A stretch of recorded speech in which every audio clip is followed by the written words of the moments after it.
नमस्कार मेरे प्यारे दोस्तों, आपका हमारे चैनल पूजास ट्रू टेल्स में स्वागत है। आज मैं सुनाऊंगा भगवान जगन्नाथ की प्यारी भक्त बेला की कथा। एक बार उड़ीसा के जगन्नाथ पुरी में रहने वाली एक लड़की थी बेला। उसे संत जयदेव जी के पद गीत गोविंदम बहुत ही प्रिय थे। वो दिन भर घर परिवार का काम करती और साथ साथ भगवान को स्मरण कर मस्ती में गीत गोविंदम के पद गुनगुनाती रहती। एक बार पूर्णिमा की रात को उसके पिता ने उसे नींद से जगाया और कहा, पुत्री, अभी पूर्णिमा की रात के कारण चांदनी छाई हुई है। तुम चांद की रोशनी में सब्जियां तोड़ लाओ ताकि प्रातः उन्हें समय पर बेच सको। पिता की आज्ञा मानकर वो गीत गोविंदम गाती हुई सब्जियां तोड़ने चली गई। वो इधर उधर घूम घूम कर सब्जियां तोड़ रही थी और सब्जियां तोड़ते हुए वो अपने कंठ से गीत गोविंदम के रस से भरे गीत गा रही थी। उधर बेला के मधुर गीत सुनकर भगवान जगन्नाथ मंदिर से बाहर निकलकर उसके पीछे पीछे खेत में चले आए। खेत में कीचड़ था और रात का समय भी था। जब बेला सब्जियां तोड़ रही थी तब उसे अपनी साड़ी का ध्यान नहीं था। तभी भगवान जगन्नाथ जी ने अपनी प्यारी भक्त बेला की साड़ी को कीचड़ और फटने से बचाने के लिए उसकी साड़ी थाम ली और उसके पीछे पीछे घूमने लगे। इस दौरान उन्हें अपने वस्त्रों का भी ध्यान नहीं रहा। उनका पीतांबर झाड़ियों में फंसकर फटने लगा और उस पर मिट्टी भी लग गई। भगवान को इस बात का ध्यान ही नहीं रहा।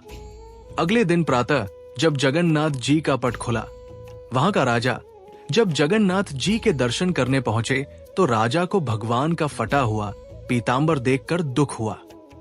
उन्होंने पुजारी से पूछा, तुमने भगवान को मेरे द्वारा दिया गया नया पीतांबर क्यों नहीं पहनाया? पुजारी ने निवेदन किया, मैंने तो भगवान को नया पीतांबर ही पहनाया था। राजा ने पुजारी की बात पर विश्वास नहीं किया और उन्हें कारागार में डाल दिया। पुजारी जी कारागार में जगन्नाथ जी को याद कर रोने लगे।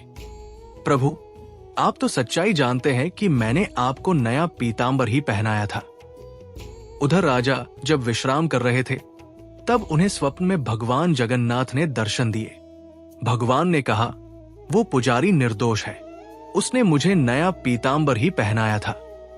मैं अपने भक्तों के प्रेम के अधीन हूं, जो मुझे श्रद्धा से याद करते हैं। मैं उनके पीछे पीछे चला जाता हूं। मेरी नन्ही भक्त बेला सब्जियां तोड़ते हुए बहुत भाव से गीत गुनगुना रही थी। उसके गीत सुनने के लिए जब मैं उसके पीछे घूम रहा था तब मेरा पीतांबर सब्जियां के पौधे से उलझकर फट गया। तुम जाकर देख सकते हो, अभी भी पीतांबर के अंश वहां मिलेंगे। राजा ने ये सब सुना तो वो भी भगवान जगन्नाथ के प्रेम में मग्न हो गए। जब लोगों को ये पता चला कि भगवान ने उस लड़की के गीत सुनने के लिए ऐसा किया तो वे अपनी मनोकामना की पूर्ति हेतु उसके पास आने लगे। इससे बेला के भगवान प्रेम में बाधा आने लगी। राजा ने ये देखकर बेला को मंदिर में मंगला आरती के समय गीत गोविंदम गाने के लिए मंदिर में ही संरक्षण दिया और उसकी सुरक्षा का प्रबंध किया। अब अपने जीवन काल को पूर्ण कर बेला भगवान के परमधाम को प्रस्थान कर गई। राधे राधे। अगर कथा पसंद आई तो बताइए। जय जगन्नाथ स्वामी की। आज की हमारी कहानी में बस इतना ही। हम फिर मिलेंगे एक नई कहानी के साथ। नमस्कार। अगर आपको ये कहानी पसंद आई हो तो कृपया इसे लाइक, सब्सक्राइब और शेयर करना न भूलें। और हाँ, बेल आइकन दबाना भी न भूलें।